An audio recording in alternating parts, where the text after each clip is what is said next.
5. They mean so much to a woman. From time immemorial, flowers have been considered the language of love. They don't cost much, especially in season, and often they're for sale on the street corners. Yet, considering the rarity with which the average husband takes home a bunch of daffodils, you might suppose them to be as expensive as orchids and as hard to come by as the edelweiss which flowers on the cloud-swept cliffs of the Alps. Why wait until your wife goes to the hospital to give her a few flowers? Why not bring her a few roses tomorrow night?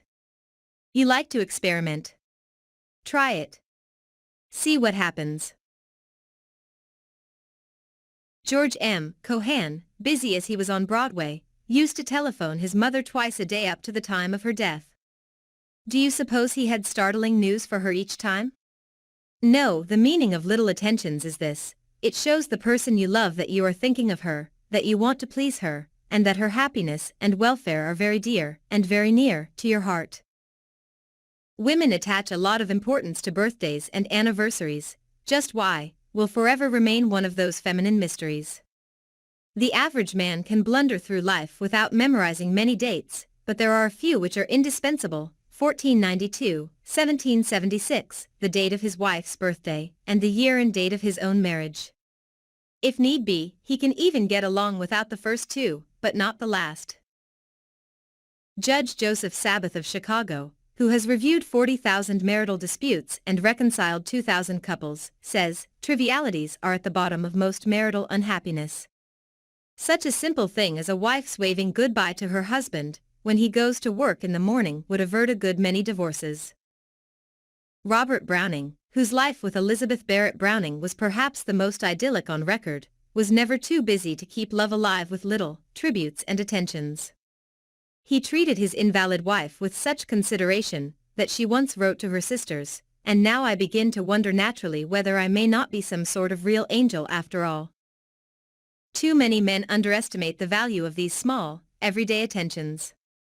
As Gaynor Maddox said in an article in the Pictorial Review, the American home really needs a few new vices.